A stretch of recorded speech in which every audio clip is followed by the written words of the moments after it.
Bueno, buenos días.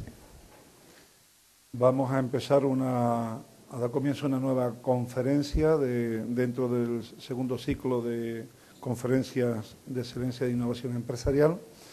En este caso, a cargo del doctor Javier Braña Lasala, que es el director del Departamento de I+D+I de Fertiberia.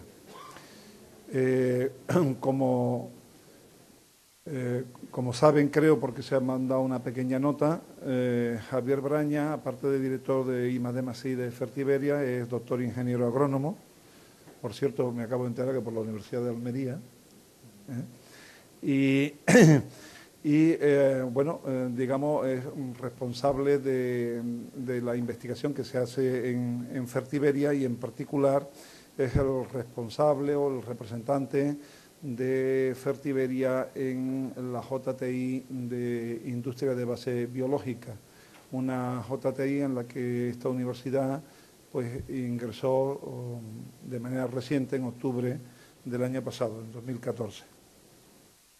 El interés que tiene este tipo de conferencias, ya lo hemos, creo que he dicho en muchas ocasiones, en las distintas conferencias que ha habido, el interés fundamental es producir o provocar un acercamiento entre las líneas de investigación de las empresas y las líneas de investigación e innovación de las empresas y la investigación que se hace en el ámbito correspondiente en nuestra universidad. Es simplemente una primer toma de contacto que nos permite a los investigadores conocer de primera mano cuáles son los intereses de empresas que están innovadoras, que están haciendo investigación e innovación, y nos permite, por tanto, también en algún momento considerar ciertas orientaciones que pueden haber en nuestros propios campos de investigación.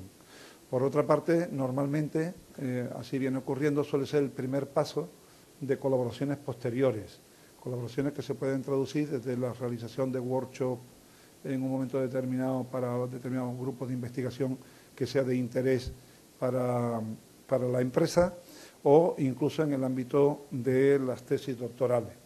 Por cierto, en una conversación previa que he tenido con Javier, me entrega un folleto para que yo tuviera conocimiento y le diera publicidad, y lo voy a hacer, y yo le he hablado de nuestro programa de tesis doctorales en empresa, del 15º aniversario del premio Fertiberia a la mejor tesis doctoral en temas agrícolas. Ellos tienen ahora mismo doctorandos en su empresa, es un ámbito en el que están acostumbrados a trabajar y también es un ámbito en el que esta universidad pues se ha implicado. Actualmente pues tenemos convenios para con la realización de 4 tesis doctorales en empresas, como creo que muchos de vosotros sabéis.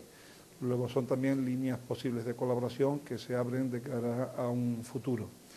Lo más interesante es que es un primer encuentro, que después haya un cierto diálogo, que los investigadores ya algunos han tenido un recorrido por algunas instalaciones con Javier y se han conocido, algunos que no pueden estar pues han tenido la oportunidad antes de hablar y ahora pues tener un intercambio de opiniones y seguramente, y eso es nuestro deseo, que sea el primer encuentro de otros posteriores que den la posibilidad de que haya relaciones fructíferas de mutuo interés entre la empresa y la Universidad de Cádiz. No os canso más, por supuesto he olvidado decirlo, que en primer lugar, ya se lo dije en privado, pero lo digo en público, la bienvenida a esta universidad, que se sienta como en su casa. Agradeceros a todos, desde luego, vuestra presencia y, como de costumbre, agradecer a todos los técnicos que han participado en la organización, técnicos del vicerrectorado, que han participado tanto de OTRI como de Proyecto Europeo, que han participado en la organización del evento y también en los contactos, naturalmente, con Javier. Pues muchas gracias, estamos a tu disposición para escuchar.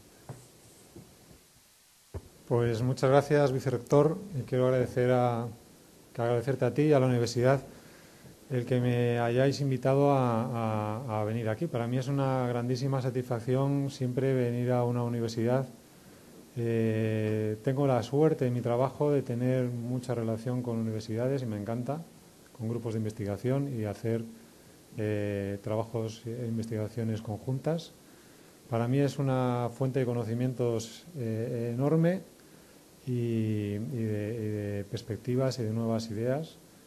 Y además creo en la necesidad de la colaboración con la universidad, que es quien atesora mayor conocimiento sobre los ámbitos en los que nos movemos también dentro de las empresas. Respecto a lo de las tesis doctorales, que os diré que es un premio muy bueno. Quiero decir que llevamos 15 años entregando el premio a la mejor tesis doctoral en temas agrícolas.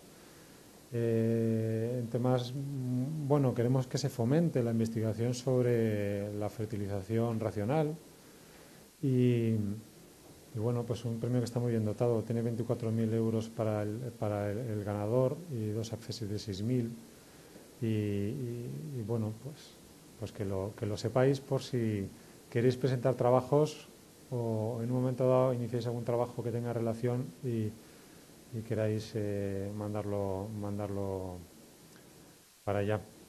Me voy a levantar y voy a seguir de pie, que si no estoy aquí muy bajo.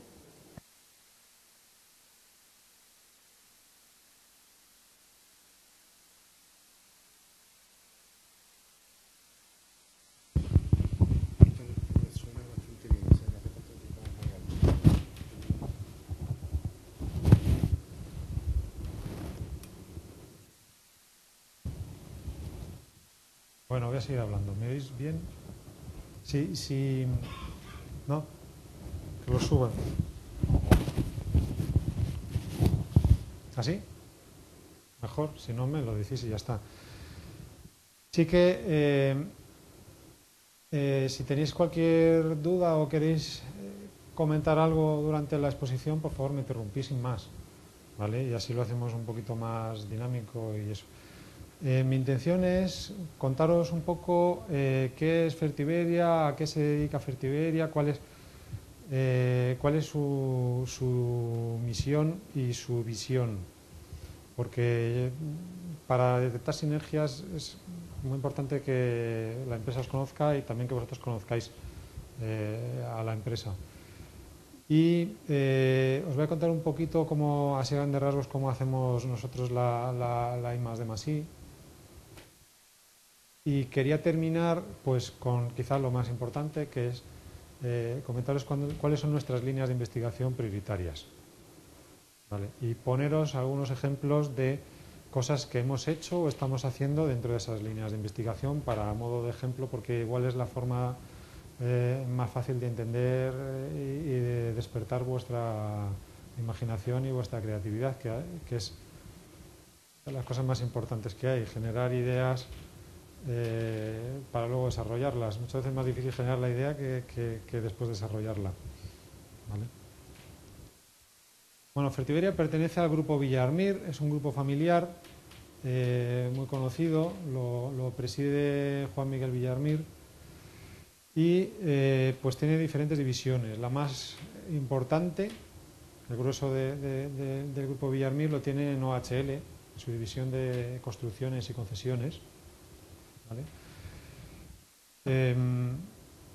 Que genera gran parte de su negocio fuera de España. Con la crisis las grandes constructoras pues han salido fuera y OHL ha sido una de las primeras en salir y darse más prisa en implantarse en el exterior y gracias a eso pues está sorteando bastante bien la crisis existente en Europa, ¿no? Otras divisiones que también tienen importancia, y os lo comento pues bueno porque también a vosotros podéis tener interés en contactar con estas compañías, ¿no? Hay una división inmobiliaria que se llama Inmobiliaria Espacio, una de electrometalurgia que es Ferroatlántica, fabrica ferroaleaciones y fabrica silicio solar, es el mayor productor mundial de silicio solar.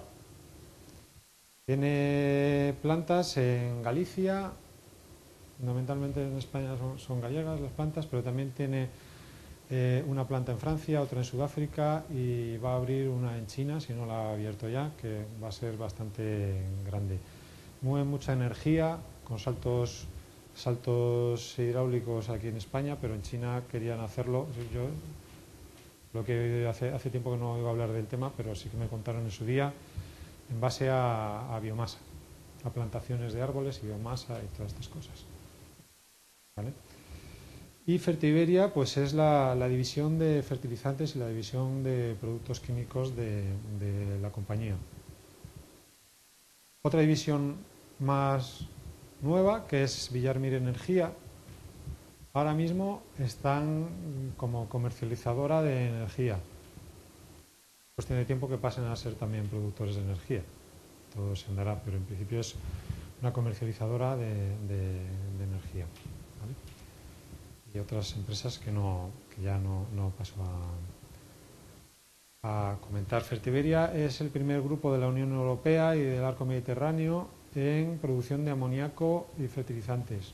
¿Amoníaco por qué? Porque amoníaco es la base para fabricar cualquier producto nitrogenado, cualquier fertilizante nitrogenado. Siempre es a partir de amoníaco. ¿Vale? El amoníaco, pues bueno, es el proceso que conocéis todos, es el único que se utiliza a nivel mundial, de Haber-Bosch. Pues utilizando hidrógeno del gas natural y nitrógeno del aire, y así pues se forma el amoníaco.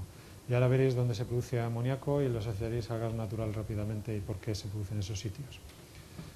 Es el segundo grupo químico español, siendo en España el único productor de nitratos, de ácido nítrico, o sea, todos los derivados del nitrógeno, ¿no? Amoníaco y urea. Y la primera empresa española en producción y comercialización de fertilizantes. Nuestra cuota de mercado a nivel nacional está en el 45% actualmente en el mercado nacional.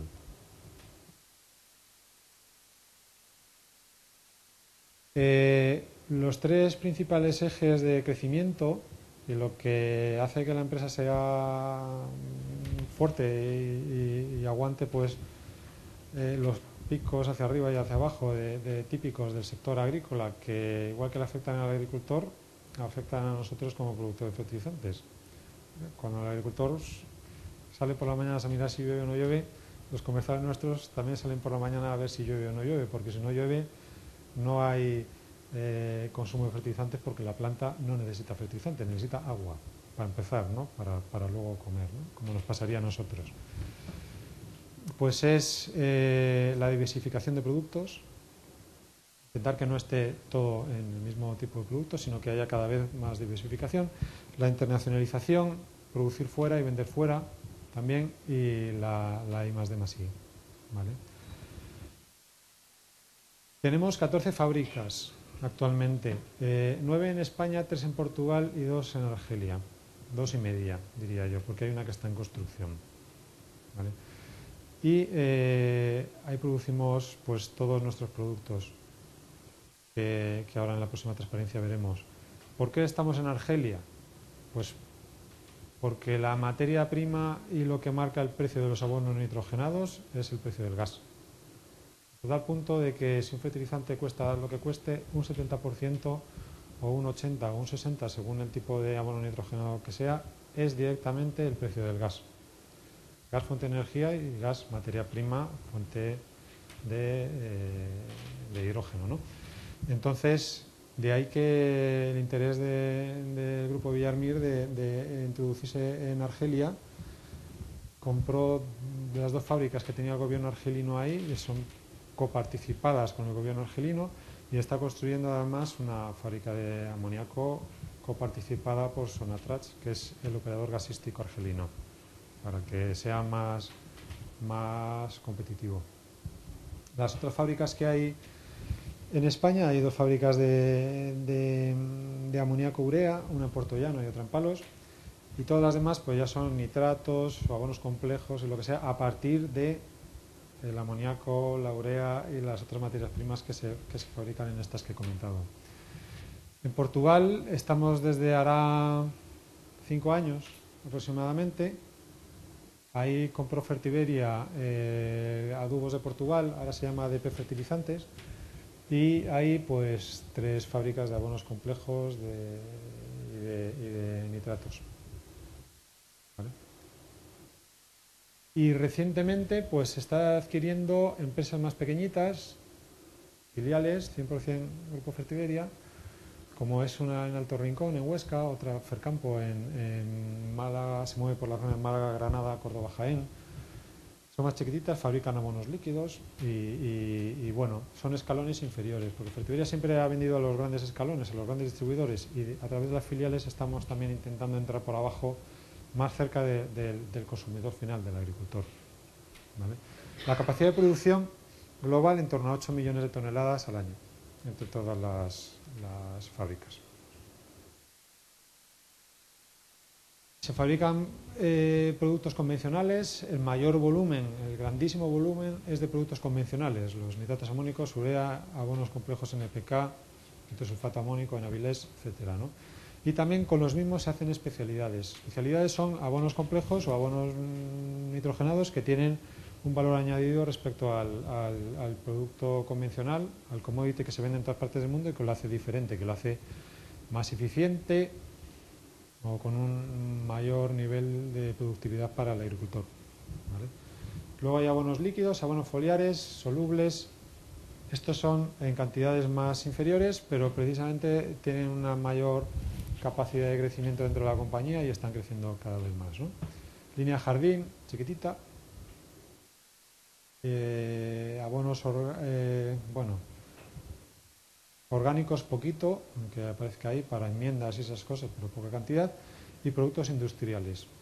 Estos son los mismos productos químicos, pero para uso industrial, como urea, grado técnico, nitratos, grado técnico, para explosivos para demoliciones, o la urea AdBlue para automoción, para el tema de los catalizadores de los vehículos industriales, la reducción de las emisiones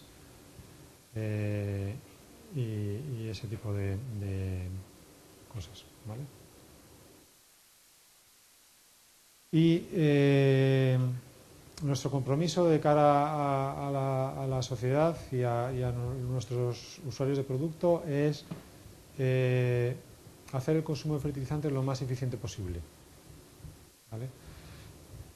Consiguiendo que los cultivos desarrollen su máximo potencial de producción, si no, pues no vamos bien, porque iríamos contra la economía del agricultor. Entonces, es un poquito, es hacia donde van nuestros esfuerzos de investigación y lo vais a ver luego con los ejemplos que voy a poner, ¿no? O sea, conseguir optimizar al máximo la eficiencia de los fertilizantes, la absorción por parte y asimilación por parte de los cultivos y reducir al máximo el riesgo de liberación de nutrientes al medio ambiente, que con un mal manejo es garantizado, con un buen manejo es garantizado que eso no ocurriría. Entonces, dedicamos un importante esfuerzo a aprender cómo es el mejor uso y a transmitirlo a los técnicos y a los agricultores, ¿vale? Bueno, pues así es un poco en cuanto a procesos productivos, cómo intentamos mejorar la sostenibilidad de nuestra producción y de la agricultura en general. Pues mejorar el ahorro energético de las plantas de producción, la eficiencia en el consumo de materias primas, y hacia esto Europa está poniendo su énfasis, ¿no?, a que sean más eficientes, producir más con menos. Reducir las emisiones de las plantas, que eso está bastante ya logrado. Y tiene poca capacidad de mejora porque técnicamente es muy difícil ya mejorar eso, pero bueno, siempre se intenta hacer esfuerzos y bueno, mejorar la calidad de productos, ¿no? Mejorar el ciclo de vida de los productos. Para esto hay iniciativas europeas a las que Fertiberia está adscrita, que va sobre esto, es decir, desde la obtención de las materias primas, el transporte, la fabricación, el uso, pues intentar mejorar la huella de carbono de los productos y llevar una trazabilidad al respecto. Somos el único fabricante español que está metido en el tema ese de tutela del producto. Desarrollar fertilizantes que mejoren la eficiencia de la nutrición vegetal. En esto hay campo por recorrer. Es decir, las plantas no son muy eficientes en el uso de los nutrientes. Como cualquier otro ser vivo, como nosotros mismos, comemos y no utilizamos todos los nutrientes que comemos, ¿no? Utilizamos una parte. Las plantas hacen lo mismo, utilizan una parte. Y pensamos que hay formas de desarrollo para que se incremente esa eficiencia, que en algunos nutrientes es muy baja, como en el tema del fósforo es muy baja. La bibliografía dice que está entre un 20 y un 30% de eficiencia en absorción. Al final absorbe el fósforo pues de lo que hay en el suelo, del ciclo de fósforo en el suelo, los microorganismos y demás, pero se puede mejorar eso. Y pues divulgación de la fertilización. Todos los esfuerzos que hacemos, si no hay una buena divulgación, no sirven de nada. Quiero decir, un producto que sea maravilloso, Si el agricultor no es capaz de usarlo convenientemente, pues no va a conseguir su efecto, no va a conseguir reducir las emisiones, no va a conseguir reducir las pérdidas, no va a conseguir que las plantas lo utilicen al máximo. Entonces, en eso, pues es gran parte del esfuerzo, y tenemos una unidad que está dedicada exclusivamente a eso, de ingenieros agrónomos, ingenieros técnicos agrícolas, dedicada exclusivamente a transmitir y a convencer al agricultor de que maneje el fertilizante de unas formas correctas. Por poner un ejemplo, yo que sé, una urea, que es un nitrogenado, el nitrogenado más concentrado que hay, tiene un 46% de nitrógeno, es más que un nitrato amónico cálcico, con nitrosulfato, lo que sea. Es un producto magnífico en ese aspecto, pero si se tira al suelo y se deja en la superficie del suelo, pues tiene unas pérdidas por volatilización de amoníaco, por acción de la enzima ureasa en el suelo, que pueden llegar a ser muy grandes. Quiero decir, puede estar el agricultor perdiendo hasta un 40% del nitrógeno que ha tirado en la primera semana. Porque la enzima actúa, los microorganismos actúan, ¡pum!, y se te va como amoníaco. Lo mismo que pasa con los estiércoles y los purines cuando se tiran en superficie, ¿no?, que huele tanto, pues están volatilizando amoníaco a expuertas, ¿no? Pues una urea bien aplicada antes de que llueva, o aplicando un riego, si la finca tiene riego, a nada más aplicar la urea y haciendo que se incorpore al suelo, una vez que se incorpora a la matriz del suelo, ya no hay pérdidas, ninguna pérdida de volatilización de amoníaco. Entonces ahí está, pues, el formar a la gente para que sean capaces de utilizarla convenientemente. Puede ser un producto maravilloso o puede ser un producto en el que esté desperdiciando dinero y además perdiendo parte de lo que ha invertido en volatilización. No tendría ningún sentido. ¿El porqué de apostar por la investigación? Pues bueno, fundamentalmente pues por reforzar nuestra posición en el mercado. Hay que ser cada vez más competitivos y cada vez tener mayor cuota de mercado. Es lo más complicado, no perder cuota de mercado. Y la forma de hacerlo es a través de diversificar y mejorar cada vez más los productos existentes, ¿no? No hablo del patrocinio de la investigación, pero intentamos patrocinar la investigación en el ámbito público, ¿vale? Que las universidades, los centros de investigación investiguen sobre fertilización. Creamos una cátedra en la Universidad Politécnica de Madrid en el año 2007 con este fin y bueno, tenemos numerosos convenios con otras universidades y siempre que hay una idea buena de algo que consideremos que puede ser interesante para la agricultura y en el ámbito de los fertilizantes, pues solemos fomentar que se haga, ¿no? Patrocinarla o apoyarla o trabajar conjuntamente en que salga adelante. Y también participamos en foros científicos nacionales e internacionales, divulgamos parte del conocimiento que generamos porque creemos que es importante y porque también nos ayuda a tener un feedback con los investigadores del ámbito público, ¿vale? ¿Con qué contamos para hacer esta investigación? Un equipo de investigadores relativamente pequeño, somos 8 investigadores a tiempo completo, 2 en Portugal y 6 en España. Y luego hay personal de la compañía que trabaja a tiempo parcial, porque a lo largo del ciclo de la innovación hay puntos donde tienen que entrar los especialistas en determinados temas y entonces entran y luego salen a la investigación. Tenemos cámaras de cultivo, tenemos un laboratorio de análisis suficientemente bueno, convenio con numerosas universidades y centros de investigación en España y en Portugal, y recientemente estamos empezando a tener también en otros países. Actualmente 18 proyectos de investigación en marcha sobre varias líneas de trabajo que miraremos más adelante. Hacemos al año de media unos 10-15 ensayos en microcosmos, 60-70 ensayos de campo. En esto hacemos un esfuerzo enorme en tener ensayos de campo, porque para que un producto nuestro salga al mercado ha tenido que pasar por entre 40 y 50 ensayos de campo. Ten en cuenta que en el campo hay tal variabilidad que es muy difícil tener diferencias estadísticamente significativas. Por mucho que digan que sí, la realidad es que no. Entonces, hay que sustituir un poquito eso por un volumen enorme de ensayos y un porcentaje de éxito, es decir, de incremento de cosecha o de éxito en el efecto que estás buscando, suficientemente alto. Y luego, también Fertiberia no se puede permitir lanzar un producto al mercado y que sea un bluff.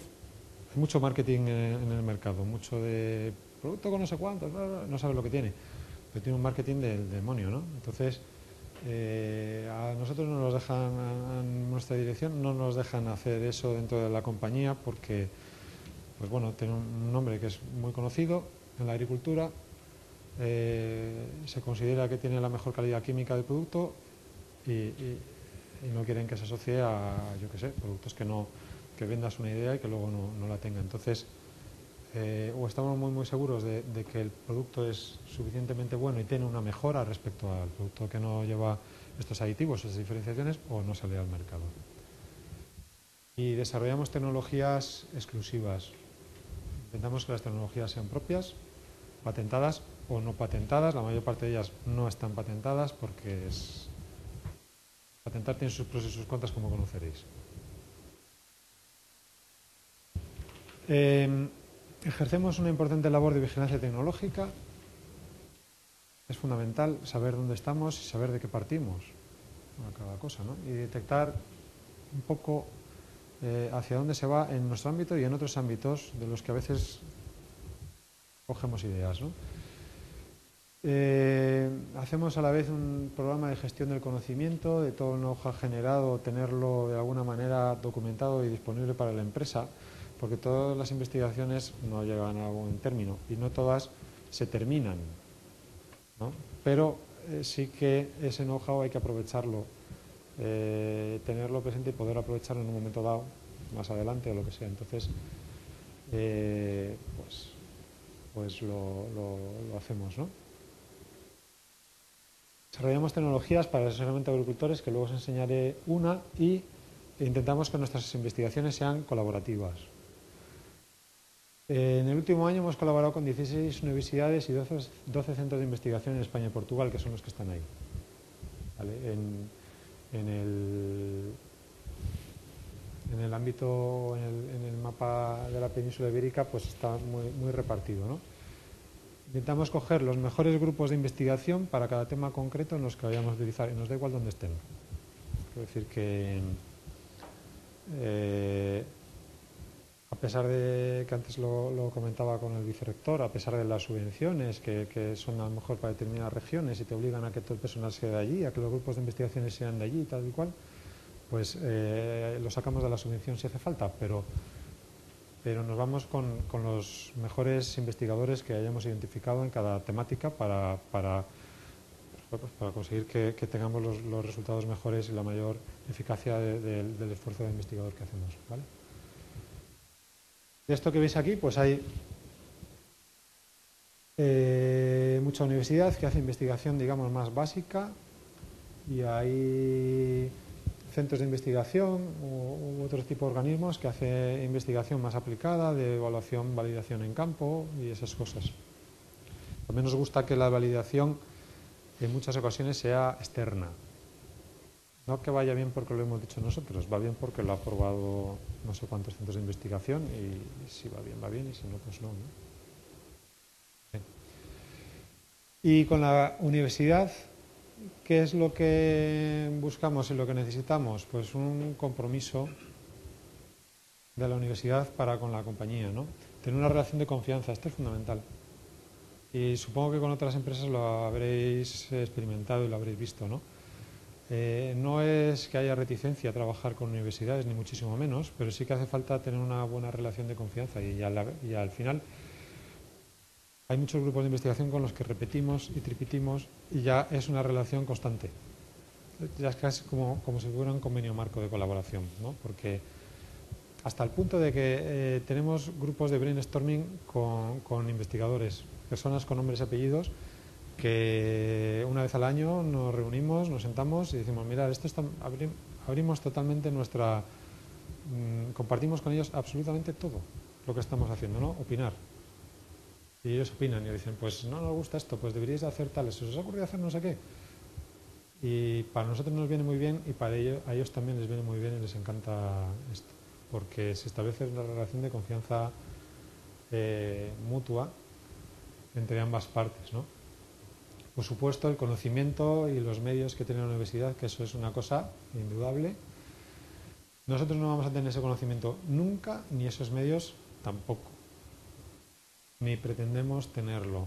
Requeriría que tuviéramos unas inversiones enormes y unas estructuras de investigación enormes, y lo que se lleva son estructuras más delgadas y colaboraciones con especialistas, expertos. Yo creo que es lo más lógico para eso. Independencia, pues porque a la hora de vender una innovación, si otros la han desarrollado o han contribuido en el desarrollo o la han validado, es más creíble por parte del consumidor y en general de la comunidad de clientes nuestro, ¿no? Y cosas quizá un poquito más complicadas en el ámbito universitario, pero que sí que a veces se consigue, yo creo que cada vez más: agilidad, flexibilidad de ideas. El tiempo es limitado para nuestras investigaciones. Digamos que los financieros, que son los que dirigen la compañía, pues no entienden bien realmente la investigación, el día a día de la investigación, los problemas que tiene, la incertidumbre que tiene, la dificultad que tiene, ¿no? Y exigen una velocidad en los desarrollos, lo cual quiere decir que cuando inicias una investigación no puedes estar a lo mejor entreteniéndote en flecos que van saliendo, pero que científicamente son muy interesantes, pero que prácticamente para el resultado final pues tampoco tienen tanto interés, ¿no? Flexibilidad para ser capaces de cambiar de dirección cuando haga falta. Una cosa que nos pasa es que lanzamos un proyecto de estos subvencionados, ¿no? Entonces una previsión, un cronograma, unas actividades. Pues bueno, de lo inicial a lo final hay un gran recorrido, el cronograma final. No es como algunos proyectos que se ponen en marcha en el ámbito público, en el programa nacional, que se dice, se va a hacer esto de esta forma, en este orden, y se hace. Sea bueno, sea malo, lo que ha salido está hecho, calcado a lo previsto, ¿no? Aquí no, porque partimos de un desconocimiento de qué nos vamos a encontrar en las primeras fases, ¿no? Entonces, si una cosa vemos que no va a funcionar o que no va a ser económicamente viable o que no tiene los efectos que pensamos que va a tener, pues rápidamente cambio de rumbo. Se reestructura el proyecto a partir de lo que vas aprendiendo. Y esa misma flexibilidad que nosotros nos aplicamos, pues se la pedimos a nuestros colaboradores, que sean capaces de cambiar y de buscar alternativas a los obstáculos que van surgiendo dentro de la investigación. ¿Vale? Al final, pues para conseguir una alta eficiencia del proceso de la investigación. ¿Vale? El proceso de investigación es un poco parecido al que hay en todas las compañías o en todos los proyectos en general, sean del ámbito que sean, ¿no? Con los matices que tiene cada ámbito, ¿vale? Pero es un poquito ¿no? Pues la idea del proyecto, base a una necesidad o a una mejora, ¿no? El diseño de un proyecto, buscarle financiación, una buena planificación, los medios necesarios para llevarlo a cabo, ¿no? Hacer la investigación. Siempre hay que hacer estudios de mercado en el proceso inicial, aunque luego también se haga en el proceso final, pero en el proceso inicial digamos que hay que empezar un poquito la casa por el tejado. Ponerse, a ver, ¿qué queremos conseguir? ¿Esto qué impacto va a tener? Incluso a veces empezamos los proyectos por el tejado totalmente, yendo a campo, con cosas parecidas a las que queremos desarrollar y ver si eso puede tener sentido o no puede tener sentido. Y luego empezamos el proyecto ya desde el principio, una vez que hemos visto que parece que sí, pero con un poco más de certidumbres, ¿no? No queremos darnos cuenta de que no tiene sentido a los 3 años. Entonces igual invertimos 6 meses en hacer ensayos de invernadero, de campo y tal, en cosas de este tipo, ¿no? La fase de experimentación y validación en campo, luego ya diseñar lo que sería el producto comercial, pasar a fabricación, pruebas pilotaje, escalado pilotaje y a prueba de fabricación en planta industrial y venta y vuelta para atrás. Es decir, es muy importante tener el feedback de la parte comercial, que es una tarea ardua, dificilísima y en ocasiones, en algunos proyectos, yo diría que lo más difícil de todo el ciclo de innovación es precisamente pasar este eslabón. Es un poco ridículo, porque debería de ser lo más difícil, que yo creo que debería de ser este. ¿No? Pues no, tienes aquí unas enormes dificultades y aquí también. Los comerciales tienen que venderlo. Hace que el tiempo de puesta al mercado de un producto, que podría ser 5 años, pues en vez de ser 5 sea 10. Pasa en todas las empresas. Preguntarle a cualquier empresa así medianamente grande y veréis que requiere un esfuerzo de convencimiento de la parte comercial, de que el producto es bueno, de que le va a ir bien, de que tal, de que cual, y ellos tienen que hacer un esfuerzo en introducirlo en el mercado. Entonces de ahí esas reticencias a eso. Y con las plantas industriales pues te pasa lo mismo, están en su día a día y lo que es cambiar procesos pues es una dificultad grande para ellos y bueno, pues hay que pelear mucho con ellos. Muy importante, aparte del tema de mercado, es también el tema legal. Tiene que tener un encuadramiento legal del producto, si no, no lo puedes vender. Y eso es otra dificultad importante. Europa pone muchas trabas. En otros lugares del mundo es al revés, se ponen facilidades. Se adapta la legislación para conseguir sacar los productos al mercado. Aquí es más adaptar los productos para conseguir encajarlos dentro de la legislación, que es mucho más complicado. Pero siempre lo tenemos ahí en la retina. Y en esto intervienen pues diferentes departamentos de la compañía, ¿vale? Innovación agronómica, que engloba ahí más los servicios agronómicos o provisionamientos, marketing, comercial, fábricas, producción, industrial. Van entrando en los diferentes procesos, en los diferentes eslabones de la cadena. ¿Y los organismos de investigación dónde entran? Pues fundamentalmente en las 4 primeras. Para eso es para lo que los necesitamos más. A la otra parte, preferimos hacerla nosotros, con ayuda a veces y a veces sin ella, pero porque nosotros somos los que luego vamos a tener que bregar con pasarlo esa fabricación y ser capaces de fabricar, manteniendo la calidad y demás. Entonces, y aquí es donde estamos más necesitados, en la fase de investigación, de experimentación y, por qué no, en la fase de búsqueda de ideas. Pues ahí yo siempre intento animar mucho a los investigadores de universidades y centros públicos de investigación a que si tienen ideas que nos las propongan, porque nosotros llegamos hasta donde llegamos y tenemos 8 cabezas pensantes o 100 cabezas pensantes, pero hay miles de cabezas pensantes, entonces se puede conseguir muchísimo más y tenemos experiencia de ideas que nos han dado, nos han gustado, las hemos puesto en marcha, hemos hecho proyectos largos y están en el mercado y es sensacional. Entonces os animo a que pues todas las ideas que tengáis las transmitáis, ¿no? Y algunas funcionarán, otras no, algunas serán ideas peregrinas, pero nosotros hacemos eso, nosotros hacemos concursos de ideas todos los años, ¿no? Y se proponen cosas que dices, pues no es una tontería o no, ¿no? Pero hay que ser un poco libre de pensamiento en ese aspecto. Bueno, pues os voy a contar un poquito cuáles son nuestras líneas de investigación prioritarias, poniendo así algunos ejemplos, ¿vale? Una de ellas es desarrollo de productos y de manejos, técnicas, para la mejora de la conservación del suelo. Este año además es el año del suelo, según la FAO, un año que ha declarado Año Internacional del Suelo y hay una preocupación enorme a nivel internacional en cuanto a conservación del suelo. yendo a niveles más inferiores, al fin y al cabo el suelo es el mayor activo que tiene el agricultor, es lo que tiene.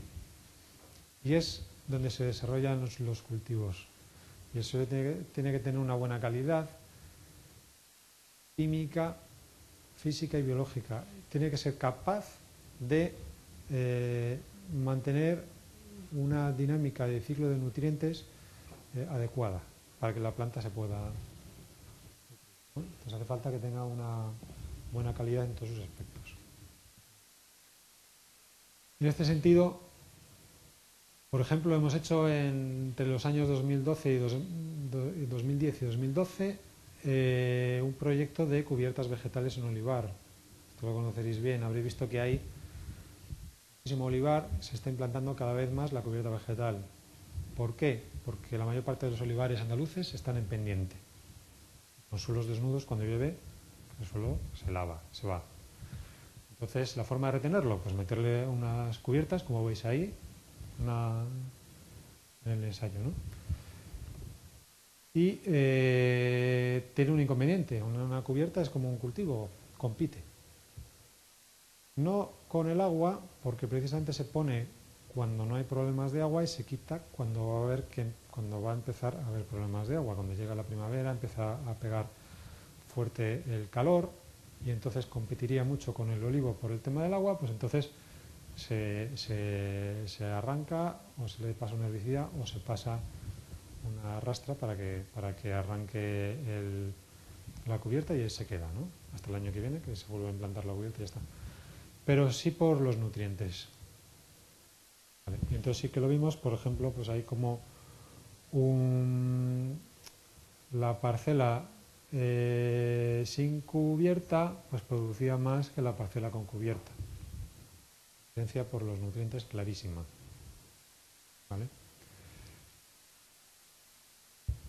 Entonces estuvimos viendo cuánto nitrógeno había que darle, porque el nitrógeno es lo que más necesita el olivar para, digamos, no perder esa producción. Y vimos, pues bueno, que aplicando 50 kilos de nitrógeno conseguíamos igualar la producción de la parcela no cubierta con la parcela cubierta. ¿Vale? ¿Y en qué se traduce? Además, es otra cosa, tienes que tener una buena cubierta. Si no tienes una buena cubierta, no te hace el efecto de retención de suelo que te debería hacer. ¿Vale? Pues como veis, la producción de la biomasa de la cubierta pues creció un 21% al fertilizarla con ese poquito de nitrógeno, muy poco, suficiente. ¿Vale? Aparte de conseguir una buena cubierta y retener el suelo, esta cubierta tiene efectos positivos sobre la calidad del suelo, ¿no? Y como podéis ver en la siguiente gráfica, pues poco a poco fue incrementando el contenido de materia orgánica del suelo, como es lógico. Con lo cual, digamos que estos sistemas que se engloban dentro de lo que se llama agricultura de conservación, que ahora está, bueno, desde hace mucho tiempo se lleva empleando, pero quiero decir que se fomenta mucho la agricultura de conservación, ¿no? El poner cubiertas vegetales para esto, o poner cubiertas cultivos captura para absorber nutrientes que sobran en el suelo y ese tipo de cosas, pues claramente con estos manejos pues conseguimos mejorar la materia orgánica del suelo con una buena implantación, sobre todo, es decir, con la cubierta que ha sido bien implantada, porque se ha utilizado la cubierta, digamos, como si fuera un cultivo más, no productivo, es decir, le hemos dado una cantidad de nitrógeno chiquitita, pero suficiente. ¿Vale? Otro ensayo muy bonito, en el mismo ámbito de la mejora y conservación de suelos, ha sido en fertilización de dehesas. La dehesa nunca se fertiliza, generalmente, porque es un sistema silvopastoral, no es agrícola propiamente dicho, es relativamente natural y eso. Pero el caso es que si la fertilizas, pues puedes conseguir que la cabaña ganadera, en vez de pasar una vez, pues pase 5 veces a lo largo del año. Y al precio que están los piensos, pues tendría muchísimo interés tener de esas más productivas. ¿Vale? Entonces, pues hicimos lo mismo en una dehesa de la Junta de Castilla-La Mancha, el de Son del Encinar, ahí en Toledo, en Oropesa. pues un ensayo pues parecido al de las cubiertas, ¿no? Y también pues conseguíamos incrementos en la producción de pasto. En cuanto a la riqueza también, que es una cosa que a la gente le llamó muchísimo la atención, para empezar a los propios investigadores que lo hicieron, ¿no? Que decían que cuando fertilizas con nitrógeno, pues normalmente la riqueza del pasto se pierde un poco porque se fomenta el crecimiento de gramíneas frente al de leguminosas, porque las leguminosas fijan su propio nitrógeno. Y la realidad es que no ha sido así, al revés. Ha incrementado el número de especies que crecían en el pasto y las leguminosas no han tenido ningún perjuicio, ni muchísimo menos. Probablemente también porque estamos pensando en cosas que sean asumibles por el agricultor y en cantidades de nitrógeno pequeñas, porque sabemos a lo que vamos. Es una dehesa, no es un cultivo de maíz. Entonces, pues seguramente también por eso. Y en cuanto a materia orgánica en el suelo, pues mira, también crece con el tiempo. Es un proceso lento, pero incrementamos, mejoramos. Entonces, es un ejemplo de cómo haciendo una fertilización racional y bien hecha, pues puedes mejorar la calidad del suelo. ¿Vale? Un poquito de las conclusiones, ¿no? Aumentamos la producción de biomasa, mejoramos el balance de materia orgánica en los suelos, positivo. Mejoramos la fertilidad del suelo, eso es mejorar el activo del agricultor, que es el suelo. ¿Vale? Tiene un impacto directo sobre el suelo, toda la fertilización tiene un impacto directo sobre el suelo. Lo que hay que hacer es que ese impacto sea adecuado y tiene el punto de vista más, digamos, más arriesgado o que mejor hay que manejar, y por eso de ahí el esfuerzo que intentamos hacer con los agricultores de evitar las pérdidas de nutrientes, tanto porque está tirando dinero como porque llegaría a contaminar, ¿no? Y por eso insistimos tanto en el manejo adecuado, el producto idóneo, la mayor calidad, la dosis que se necesita, ¿vale? Y para eso tenemos gente que se dedica exclusivamente a eso. Todo el servicio agronómico se dedica exclusivamente a eso. A calcular las dosis de fertilizante para cada caso, cada parcela, cada agricultor en concreto. Y hay otra línea que es movilizar los nutrientes fijados del suelo. Os pondré un ejemplo de por qué digo esto.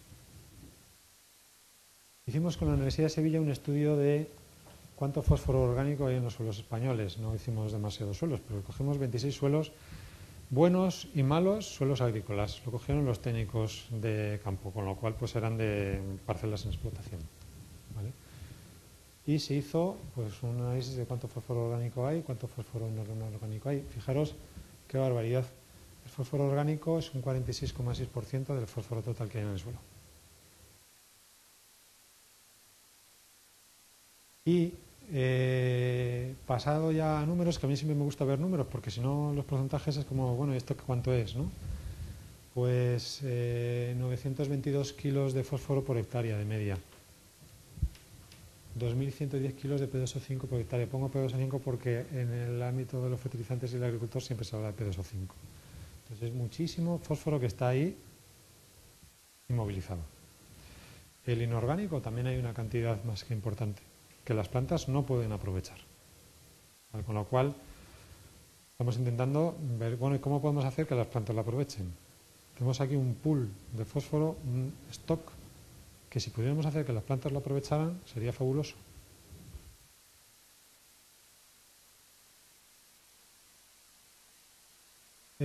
Otra línea, que es de las más importantes, desarrollar fertilizantes específicos y especiales. Estos son fertilizantes que tienen una especificidad que los hace más eficientes. El agricultor va a obtener mayor producción si los emplea, ¿vale? Y se venden de otra manera diferente. No se venden como un commodity, como una urea o un triple 15 de toda la vida, sino que es una venta más especializada. El producto mejor, tiene unas características especiales, ¿no? Por poneros un ejemplo, hemos desarrollado con este proyecto CEDETI una tecnología E3, que son unos consorcios de moléculas orgánicas que tienen una serie de propiedades, ¿no? Son energía para los microorganismos del suelo, con lo cual activa la vida microbiana del suelo, estimulan además el crecimiento vegetal porque tienen fitohormonas y eso, y mejoran la eficiencia de la nutrición de una forma significativa. Esto lo aplicamos en suspensiones, es decir, fertilizantes que se venden en forma líquida como una suspensión. Tiene actividad enzimática hidrolasa, fosfatasa. ¿Qué hace la fosfatasa? Pues precisamente de ese pool de fósforos orgánicos que hay en el suelo, pues hidroliza fósforo orgánico. Es una forma de ir empezando a transformar ese fósforo orgánico en el orgánico. ¿Vale? Ureasa, que está en el ciclo de nitrógeno y es absolutamente necesario. Polifenol-oxidasa, que contribuye a la formación de sustancias húmicas, etc. Y esto al final se traduce en ensayos de campo, que es lo que siempre tenemos que mirar. Si con esto no conseguimos que haya una mayor eficiencia de fertilizante y que por tanto el cultivo no se haya nutrido mejor y haya producido más, el producto, por muy bueno que sea, el agricultor no va a querer comprarlo, porque al final él no... el agricultor es un poco el garante de la conservación del medio ambiente, pero no va a pagar dinero por ello específicamente, ¿no? Entonces es necesario que esos niveles de producción pues se incrementen. Y bueno, os pongo aquí 4 ensayos, pero no ha habido 4, ha habido más, 40 y tantos ensayos o 50 ensayos de este, pero bueno, he puesto aquí pues los de cereales de trigo cebada, ¿vale? Algunos de ellos, para que veáis que realmente estas tecnologías funcionan, son buenas, y al agricultor me encantan cuando lo prueban, pues la verdad es que les gusta muchísimo. Otra tecnología parecida, pero tiene una variante. Esta incluye metabolitos de microorganismos en la composición de los aditivos que estamos añadiendo aquí a los fertilizantes. Aparte, moléculas orgánicas parecidas a las que llevaba el otro. ¿Vale? Son microorganismos obtenidos del suelo y extraídos, digamos, sus metabolitos. ¿Vale? ¿Qué conseguimos? Pues, por una parte, lo que conseguimos con el otro, de energía del carbono lábil, que es alimento para los microorganismos, y aunque lo añadamos en poquísima cantidad, ese carbono lábil no está en el suelo. El suelo está estructurado, con lo cual los microorganismos no tienen acceso a él, pero de esta forma se lo das plenamente accesible, ¿no? Un mayor desarrollo radicular, que es fundamental si queremos realmente tener una mayor eficiencia de los nutrientes, una reducción, digamos, en el riesgo de las pérdidas, ¿no? Actividades enzimáticas, fitohormonas, en fin, todos son cosas, compuestos altamente positivos a los que responde muy bien tanto el suelo y sus microorganismos como la planta y las raíces en cuanto a fitoestimulación.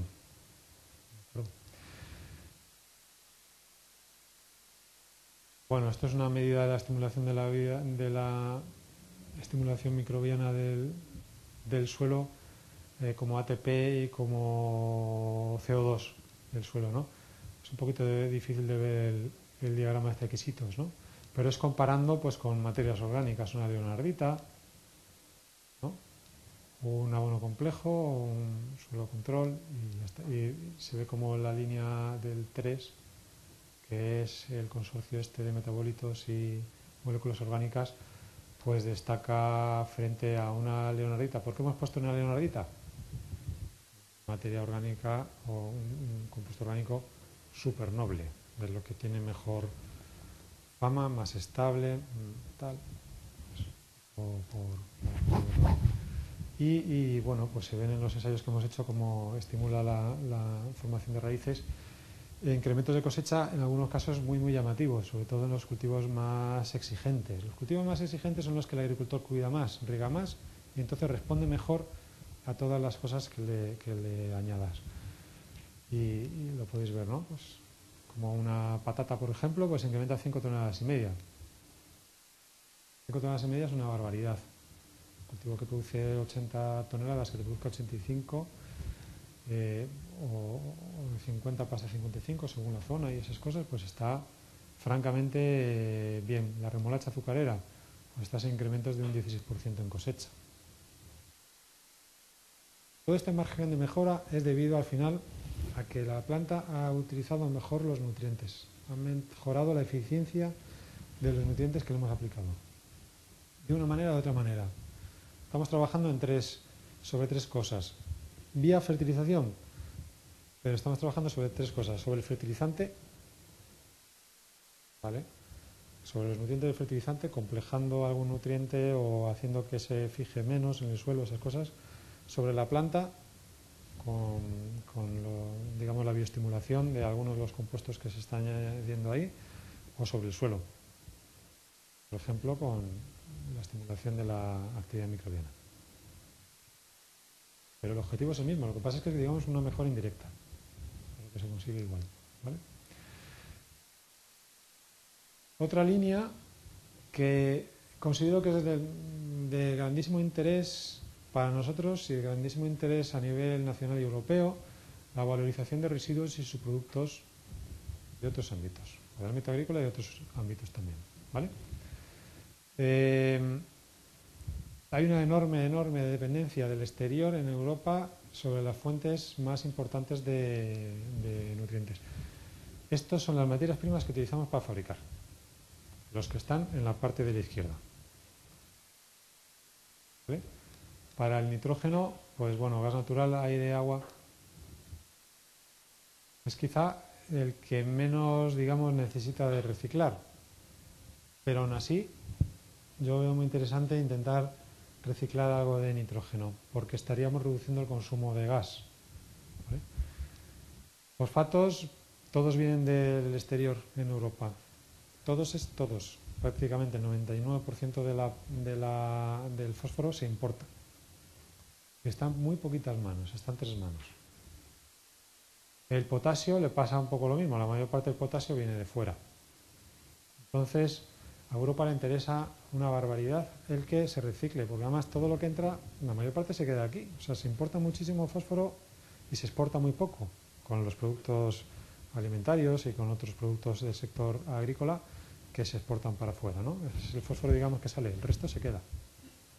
Se queda en muchos sitios, yo qué sé, en las plantas depuradoras, en los vertederos, en los lechos fluviales, en numerosos sitios, y habría que buscar maneras de reutilizarlo o de ir un poquito más allá en el aspecto. Es cerrar el ciclo. Lo que ahora tanto se habla de la economía circular, ¿no? Todo este tipo de cosas.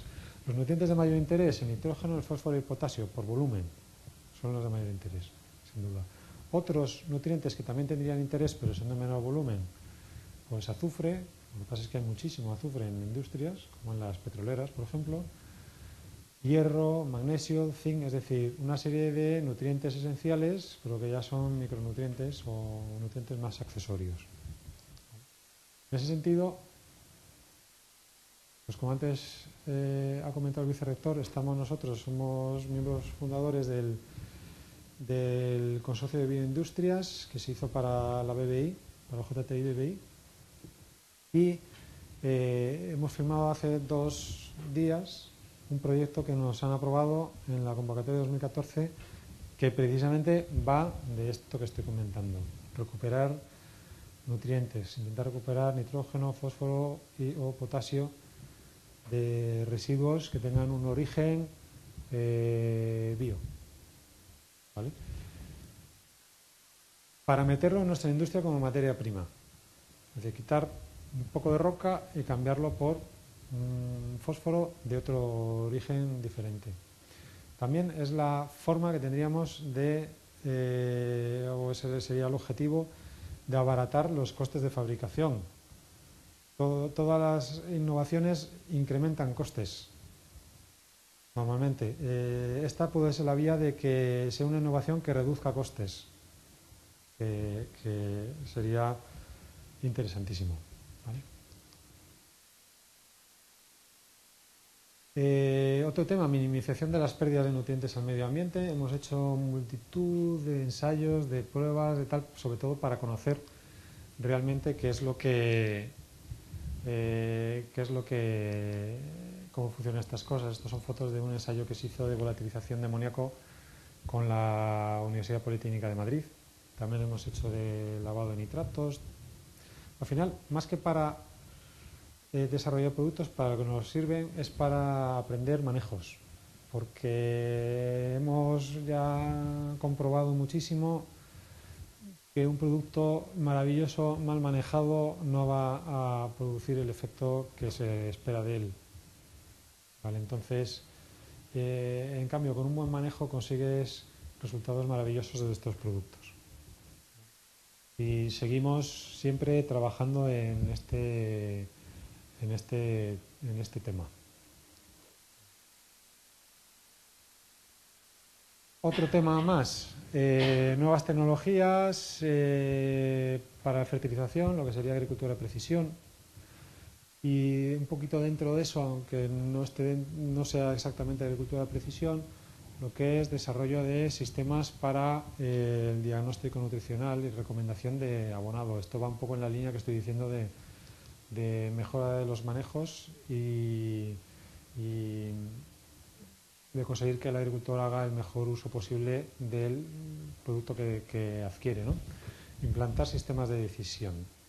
En esto también hay un enorme interés a nivel europeo porque se ha gastado muchísimo dinero en desarrollar modelos y herramientas y plataformas y no sé qué, y sensores y tal, y no se está viendo realmente eso en el mercado, no se está viendo que el agricultor lo esté usando, que los técnicos lo estén usando. Tenemos un software llamado Sidra, que también se hizo con cargo a un proyecto CEDETI, que pretende pues un poco mejorar el sistema de recomendación. Y este software se basa, que es digamos el punto fuerte que tiene, en que siempre funciona en base a análisis de suelo, planta o agua. Quiere decir, a ningún agricultor se le recomienda abonado para su finca si no hay un análisis por medio. Nada de coger tablas de referencia y mirar, tanto, sino que se hace particularizado para su finca y como no nos mande la muestra de suelos, no se le hace la recomendación. Por mucho que diga, aproximadamente, no, para que sea así. Aplicamos tecnologías DRIS en muchos de estos cultivos y eso nos ha permitido tener ahora una base de datos y tablas de referencia para variedades por comarcas. Es decir, para ese cultivo, esa variedad, esa comarca, este sería el ideal para conseguir tu mayor productividad. Y nos alejamos un poquito de la tradición que ha habido siempre de utilizar tablas de referencia bibliográficas que hay y que a lo mejor son incluso de otro país, que no tienen nada que ver con las condiciones que hay aquí. Tenemos ahora una base de datos ya de 88.000 análisis, que es enorme, y lo cual pues nos permite tener, digamos, un mapa de carencias a nivel nacional, de evolución de los efectos de la fertilización sobre los suelos y todo ese tipo de cosas que al final ayuda a que formulemos los fertilizantes de una forma lógica, no un poco a lo loco, ¿no? Y por último, es un tema ya más industrial, optimización energética de los procesos productivos y de la eficiencia de materias primas, lo que comenté antes. En este tema, pues toda la industria en general y nosotros en particular nos hemos gastado una barbaridad de dinero en los últimos años, sobre todo en la incorporación de tecnologías, catalizadores y demás para el abatimiento de gases. Pero mirar la situación actual que tiene la industria europea. En la producción de amoníaco, por ejemplo, que tiene un consumo energético importante, pues desde los primeros años, 1910 hasta ahora, cómo ha caído el consumo energético, ¿vale? Ahora estamos en 50 gigajulios por tonelada de nitrógeno y ese se considera que es el mínimo teórico. Es muy difícil bajar de él, y prueba de ello es que está siendo ya casi asintótico la incorporación de procesos para mejorar esto. ¿Vale? En cuanto a emisión de gases de efecto invernadero en producción de urea y nitratos amónicos, la verdad es que Europa se tiene que poner una medallita porque lo está haciendo muy bien, lo ha hecho muy bien. Si se compara con Rusia, o con China, o incluso con Estados Unidos, aunque no está aquí, pero Estados Unidos digamos que sería un intermedio entre Rusia y la Unión Europea, ¿no?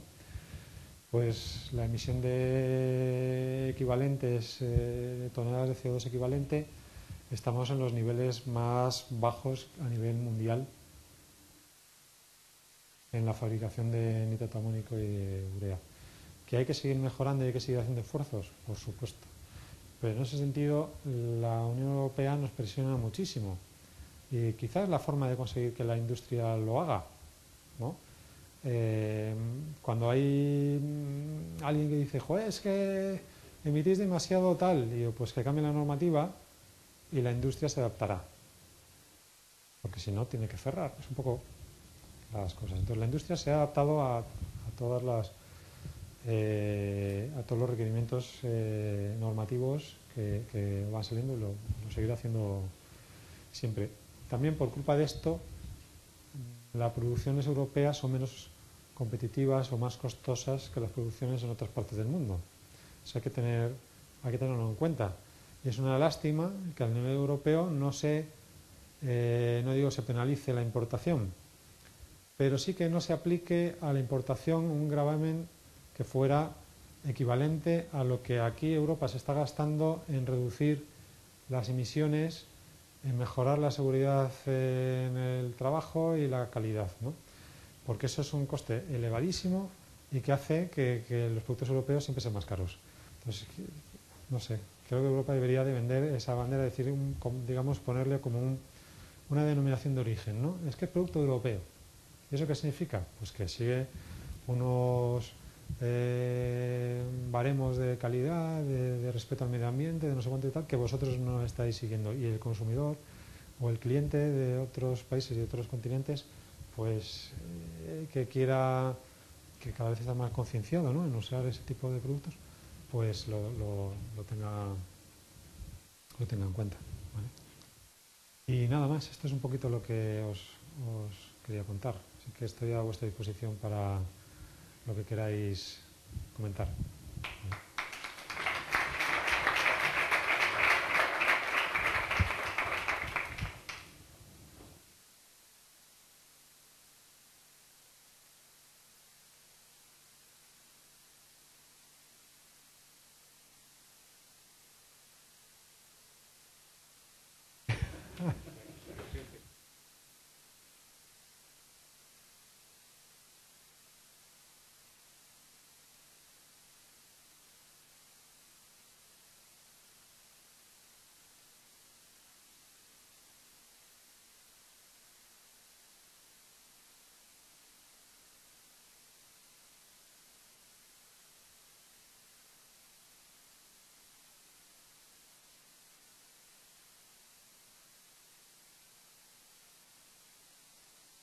Pues mira, el proyecto está empezando, quiere decir que todavía no ha empezado, empieza el día 1 de julio.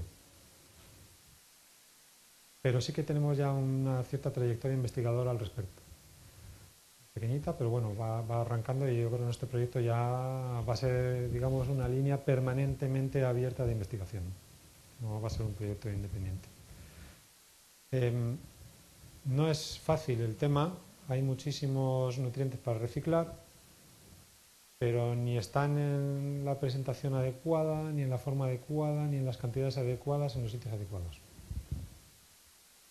Y es un poquito en lo que hay que empezar a trabajar y lo que va a marcar con qué tipo de residuos entramos y con cuáles no.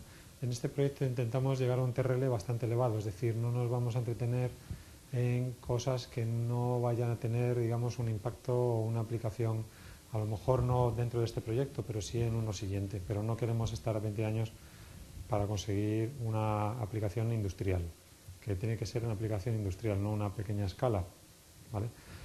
Eso nos limita mucho. Tipo de residuos, donde estén los nutrientes. Lo que pasa es que, por ejemplo, hay mucho nutriente en aguas residuales y en estiércoles líquidos, pero están en unas concentraciones tan bajas, que el concentrarlos para que pudiera entrar en una planta industrial lo hace totalmente inviable. A lo mejor unas cenizas donde sí se ha concentrado algún nutriente, pues ya podría ser un material de partida sobre el que trabajar. Otro punto a tener en cuenta, ¿el nutriente ese está disponible para las plantas o no? ¿Es un fosfato precipitado como fosfato tricálcico, por ejemplo? Es como la roca fosfórica. Pues habría que diseñar un proceso para solubilizar ese fosfato, hacerlo disponible para los cultivos, porque si no es como tirar piedras al campo. ¿No? Qué tontería, vamos, estamos vendiendo una moto que no es, tiene ningún sentido, ¿no? Las cantidades es importante, que el nutriente, o sea, que la fuente esté concentrada en un punto. No nos valen muchísimos nutrientes, pero repartido entre 300 mini depuradoras a lo largo de Europa, porque es que no hay manera material de organizar una logística para llevar eso a una gran fábrica. Entonces, a esos residuos hay que buscarles una salida, pero más local, cerca de los puntos donde está y con una cierta lógica de manejo y más lógica. Si no, todo el tema del ahorro energético que estamos hablando y de la reducción de la huella de carbono lo estaríamos perdiendo. Lo estaríamos perdiendo en emisión de CO2 por los camiones que van transportando, ¿no? Y todo el posible margen económico lo estaríamos perdiendo también. ¿Vale? Entonces no sé decirte ahora mismo qué. A mí pues me gustan residuos sólidos y concentrados, porque los líquidos hay que secarlos, pero entiendo que la mayor parte es líquida y poco concentrada. ¿Vale? Los procesos que ha habido, no tenéis más que mirar la cantidad de proyectos que hay de producción de estruvita a nivel europeo. Todas las empresas de agua han hecho estruvita, tienen su planta piloto de estruvita, todas la tienen parada normalmente y no ha pasado de ahí porque gastan tanto en materia prima de magnesita o la que empleen como en costes energéticos de secado muchas veces, deshidratación y demás, que lo hace que siendo un producto que podría ser interesante como tal, digamos, sería como un fertilizante desequilibrado. O sea, tiene nitrógeno, tiene magnesio y tiene a lo mejor algo de fósforo, si hay fósforo por ahí precipitado y tal. Entonces, pero se podría equilibrar para que fuera un buen complemento para los cultivos, ¿no? Pero pasa eso, que es muy caro de obtener. Agudizar el ingenio y buscar otras soluciones. Tampoco me gusta la solución de todos estos residuos orgánicos líquidos, reaprovecharlos en las explotaciones de alrededor. Porque, por dos cuestiones. Por una parte, porque se maneja mal. La gente lo maneja lo más económicamente posible. Entonces, el purín lo tira con unas boquillas de abanico que hacen ¡blum! Al aire. Y desde el minuto 1 está perdiéndose cantidades ingentes de amoníaco por volatilización, aunque no se vea, pero es una realidad. Entonces no es lo adecuado y se queda en superficie. Y luego llueve, viene una tormenta fuerte y se te lava una parte importante porque como está en formas muy lábiles, eso no, pues se te lava. No se incorpora al suelo, que sería lo lógico, porque es mucho más costoso, requiere más potencia y más tiempo de trabajo de las máquinas, ¿no? Pero eso es una realidad. Y luego encima se tira lo que hay, no lo que agronómicamente sería lógico. Lo que agronómicamente sería lógico es un tema matemático y es fácil de calcular. ¿Cuánto se va a llevar, cuánto va a exportar el cultivo? ¿Cuánto te vas a llevar con la cosecha? ¿Cuánto tiene el suelo? ¿Cuánto va a poner a disposición el suelo de mineralización de cosas que hay en el suelo? ¿Cuánto tienes que aportar? Es relativamente sencillo de hacer y no aportes ni un kilo más. Eso es justo lo que tienes que aportar para que el cultivo te dé la producción esperada y que para ti te hace rentable el cultivo, ¿no?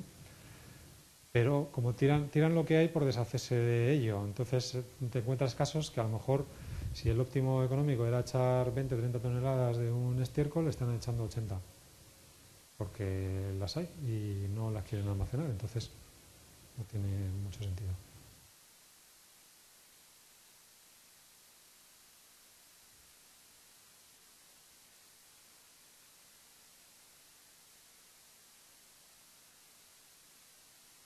Uh-huh. Hemos trabajado en microalgas en un proyecto nacional, un CENIT, que también estuvo en la Universidad de Cádiz dentro. Y, y bueno, con dos... Nosotros teníamos dos actividades ahí. Una era la producción. Si vas a producir microalgas y se pensaba, yo creo que ahora no tanto, ahora digamos, el balón se está deshinchando bastante. En el aspecto de biocombustibles, esas microalgas para que crezcan hay que fertilizarlas. De algo tendrán que comer, si no, no van a crecer. Y entonces tienen consumos, no solamente de CO2, sino también de nitrógeno. Entonces, pensando en hay que fertilizarlas, pues vamos a intentar averiguar qué nutrientes necesitan, en qué cantidades, qué formulaciones, qué no sé cuántos, digamos, para pesar, igual que fertilizamos un cultivo, vamos a fertilizar un cultivo de microalgas. ¿Vale? Y la otra vertiente era sacar productos de alto valor añadido en base a microalgas, tipo bioestimulantes que podríamos añadir como aditivos, o las microalgas como tal, para aplicación foliar o alguna cosa de ese tipo.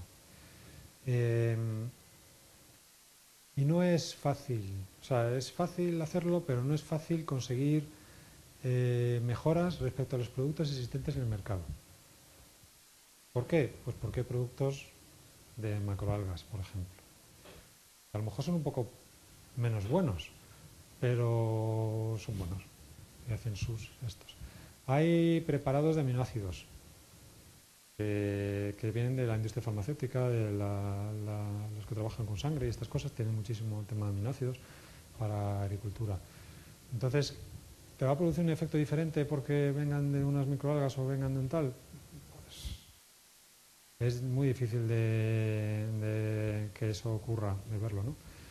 Entonces, pues bueno, tiene una aplicación, digamos, más limitada. Yo por eso siempre con las empresas productoras de microalgas les he dicho, no, a mí no me deis, yo no quiero que produzcáis microalgas para Fertiberia, porque no tendría ningún sentido.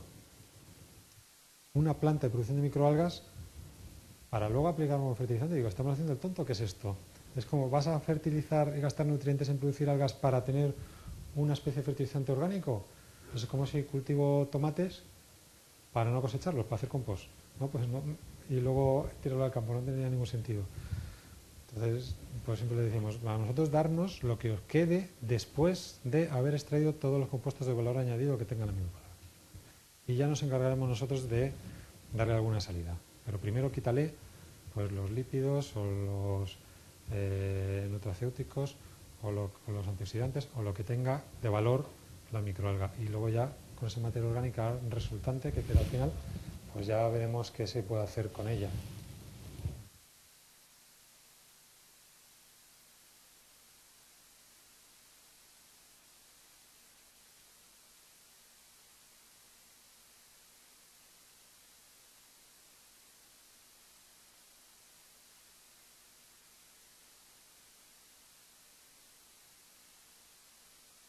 Bueno, pues me preguntas después.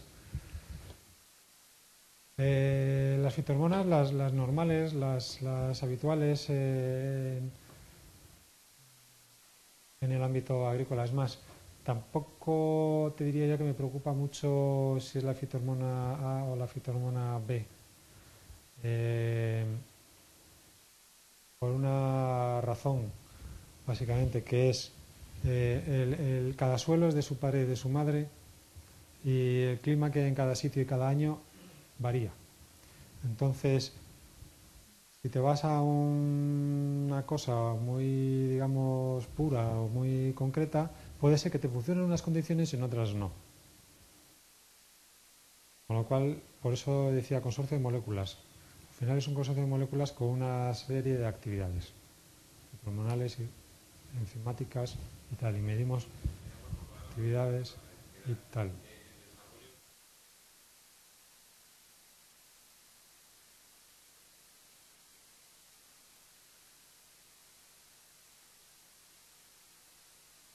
Ujú.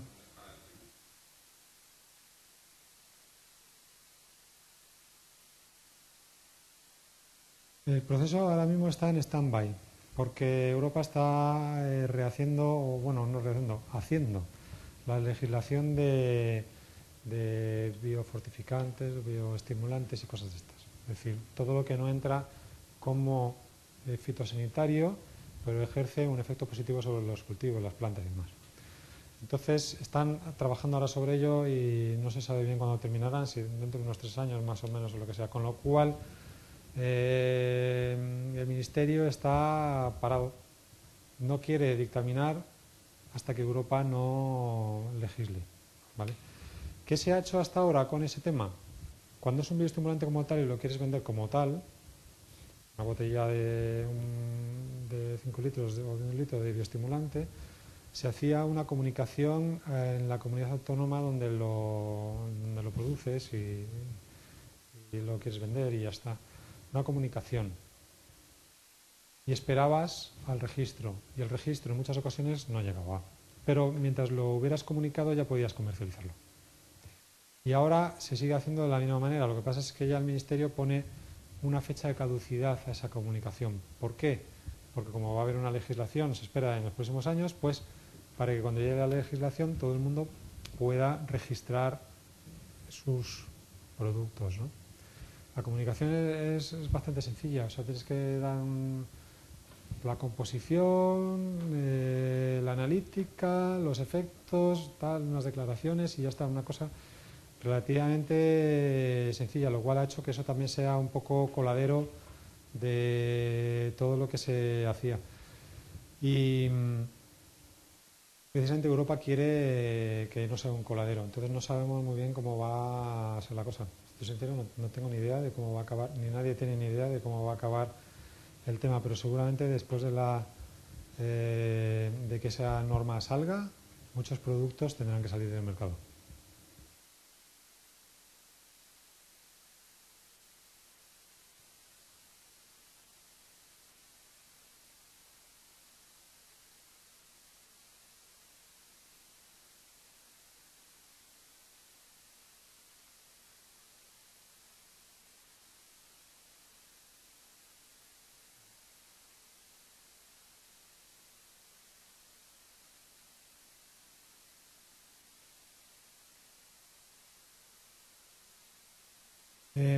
Lo que se ha hecho, digamos, quizá lo más importante que se ha hecho en ese aspecto ha sido a través de la Asociación de Fabricantes Europeos, Fertilizers Europe, que lo puedes mirar por internet y puedes entrar y puedes utilizarlo, una herramienta de cálculo de la huella de carbono de producción de los fertilizantes.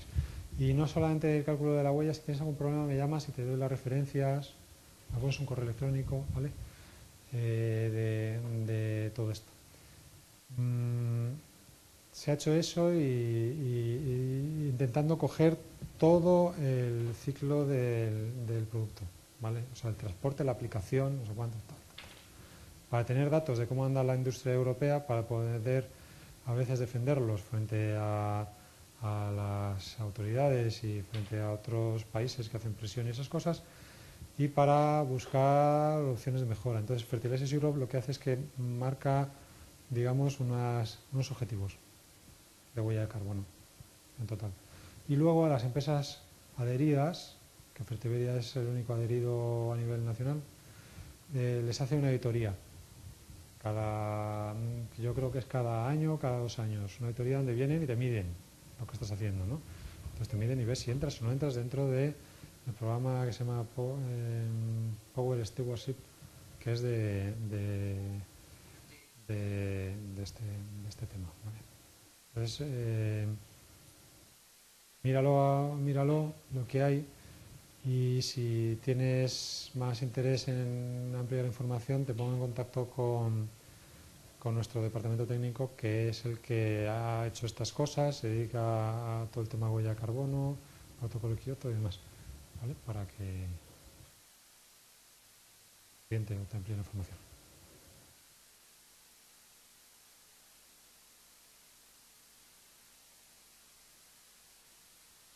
Primero agradecerte que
Bueno, mira, somos una empresa química. Ahora nuestros productos en mayoría se utilizan para agricultura. Entonces, por eso siempre tenemos el enfoque y la perspectiva agrícola, porque es lo que te necesitas. El producto tiene que darle un servicio al agricultor. De ahí que eso, pero la empresa es química. O sea, quiero decirte que... ¿Qué pasa? Es difícil encontrar nuevas materias primas, porque las que hay son las que son. O las que son las que hay, ¿no? Pero no es imposible. Y identificar materias primas en otros procesos industriales y eso, desde luego es el mayor interés. Lo he puesto en el tema del reciclado, pero le podías no llamar reciclado, le podías llamar simplemente nuevas materias primas, ¿no? Probamos materias primas siempre que las encontramos, les damos vueltas y vueltas y tal y cual. Y sería quizá lo que mayor impacto tendría para nosotros,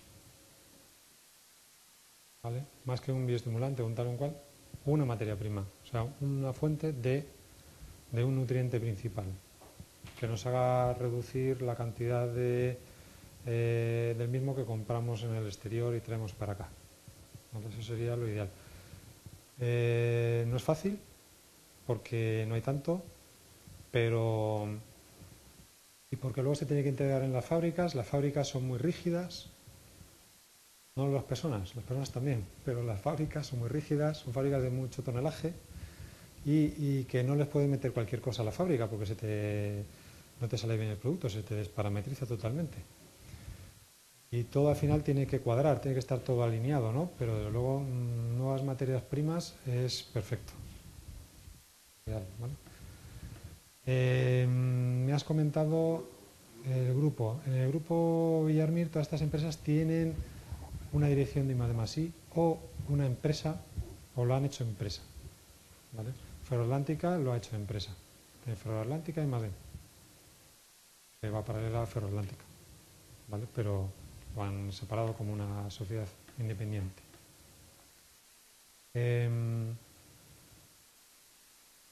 ¿Cómo lo hacen ellos? Pues cada una lo hace a su manera.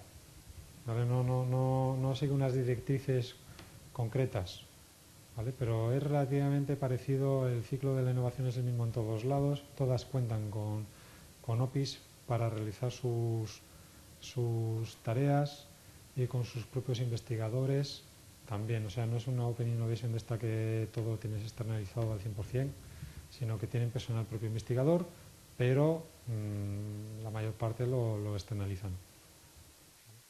Y a lo mejor para vosotros Ferroatlántica podría ser interesante, pienso yo, porque tiene muchísima rama química, sobre todo para el tema de silicio solar. En cuanto a la JTI, pues es complicado. Requiere un esfuerzo enorme, muchísimo tiempo, muy incierto, pero así es Europa. Es decir, que estás ahí trabajando, ¿no? Viajes a Bruselas, no sé qué, y viendo papeles, no sé, diciendo, ¿y esto para qué? ¿Esto qué te garantiza? No te garantiza nada, realmente. Pero si no estás, no estás. Entonces, aunque no te garantice nada, la única forma de que tengas éxito es estando. ¿Vale? Pues hemos tenido un poco de suerte también, y es verdad que hemos trabajado muchísimo en que nuestro topic estuviera en el call de 2014, porque se partió de 80 topics y hubo cribas, y hubo gente que se cayó y hubo otros que quitaron. No sabe por qué. Eso es lo que la mano negra que hay por ahí, que no se sabe de dónde viene y que al final pues siempre existe en Bruselas y estará en manos de los países del norte fundamentalmente, que son los que mejor se manejan en estas lides, ¿no? Pero bueno, un topic de los dos que presentamos se mantuvo y luego presentamos un proyecto y lo sacamos. O sea que realmente el camino es ese. En cuanto a entes asociados, que vosotros sois un ente asociado, está ahora más complicado porque la comisión quiere que los proyectos los traccionen empresas y entonces tienes que ir de la mano de alguna empresa para entrar, en la mayoría de los casos, y todo eso.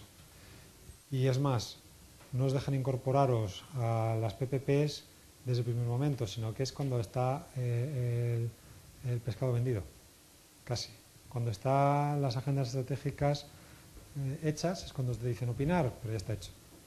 Entonces es un poquito difícil. Eso que os obliga a adaptaros a lo que hay. Pero en parte es un poco lo que estáis haciendo. Por lo que me has contado antes, Javier, es eso. Identificar qué quiere la empresa para buscar vías de colaboración, ¿no? Pues esto es, la empresa os está diciendo lo que quiere poniendo esos topics ahí. Vale. ¿Qué pasa? Que hay una competencia tremenda. Yo creo que, no sé, este Horizonte 2020, la competencia quizá es la mayor que ha habido hasta ahora. Y entes asociados hay muchísimos, porque cuesta muy poco asociarse y se han asociado a tira, se están asociando continuamente mucha gente. Yo lo que os recomendaría es pues que fuerais muy proactivos, no estéis esperando que os llamen porque esa política funcionaba pero ahora ya no funciona, ¿vale? No digáis, dime qué quieres que yo os lo hago, porque todas las universidades te lo hacen según lo que dicen. Sino tenéis que casi decir, nosotros somos buenísimos en esto y te podemos hacer esto. Y que pensamos que te puede interesar. Y no siempre funcionará, pero hay muchas más posibilidades de acertar, ¿no? De decir, ¿qué somos buenos en esto? ¿Qué le podemos ofrecer a esta empresa de lo que somos buenos de verdad y podemos dar? Entonces ir a por ellos. Intentar identificar quiénes son los que han creado esos topics. Que no es fácil, pero no es ni por asomo imposible. Porque tampoco hay tantas empresas. En el BBI no sé si hay 80 o 90 empresas ahora, más o menos. Con lo cual, coger la lista de topics, poner la lista de empresas al lado, estudiar las empresas, los perfiles que hay que han publicado en Internet, que además no hace falta mirar más, porque ahí es donde han puesto sus líneas de interés dentro de la BBI. No creo que tengan alguna oculta que no hayan puesto ahí, ¿no? Y entonces decir, pues este tópico a mí me interesa, pues en este somos buenos. Pues mira, empiezas a tachar y te quedan al final pues 3 o 4 empresas. Dices, una de estas 3 o 4 o varias de ellas han tenido que ser, ¿no? Pues a ver quién más.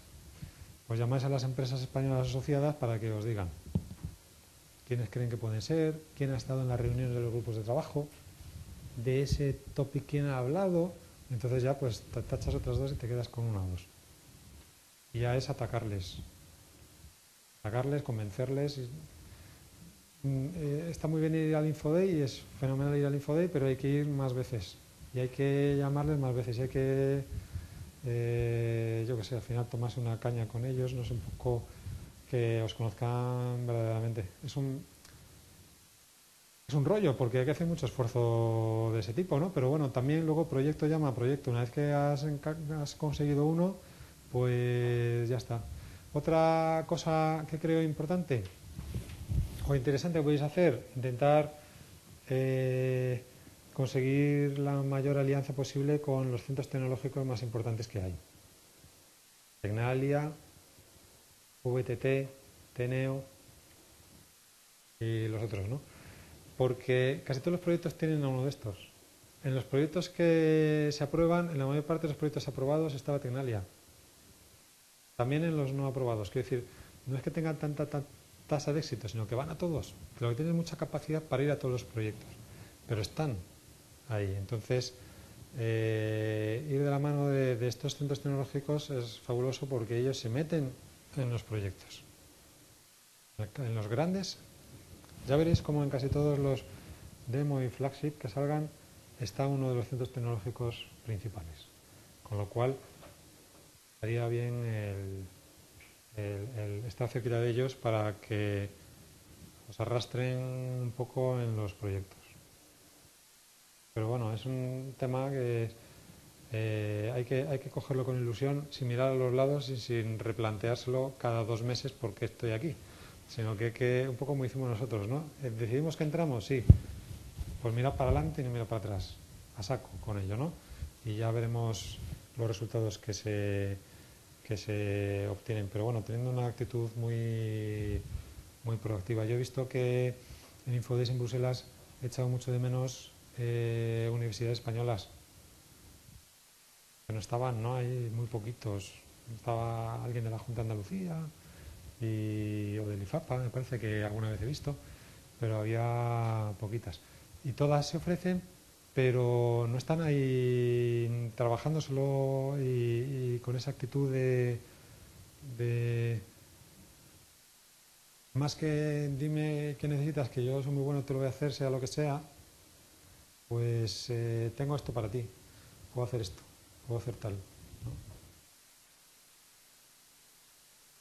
Y aprovechar también una cosa, que es, no os centréis solo en las empresas españolas que están en Spire o en BBI o en la que sea, porque a lo mejor os buscan más empresas extranjeras, por eso equilibrar las regiones europeas, ¿vale? Si yo que soy una empresa española quiere liderar un proyecto europeo, ya tiene que pensar que necesita al mínimo 3 países, cogerá 4 por si acaso a alguien se le cae. Ya estás empezando a reducir posibilidades de entrar. Aparte tiene su centro de investigación de confianza, no sé qué, tal cual.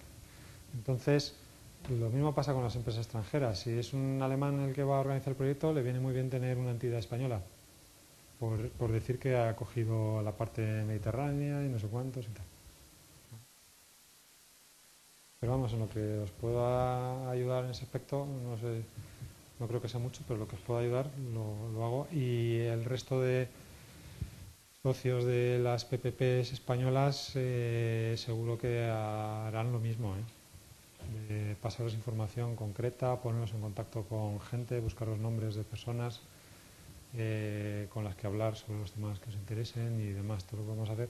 El CIETI está súper activo en ese aspecto, supongo que tendré mucho contacto con ellos, con los puntos de contacto nacional, y a través de ellos se puede conseguir mucha información de valor en ese aspecto.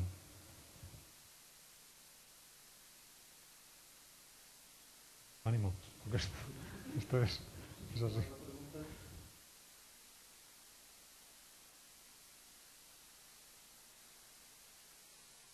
Pues muchas gracias a vosotros.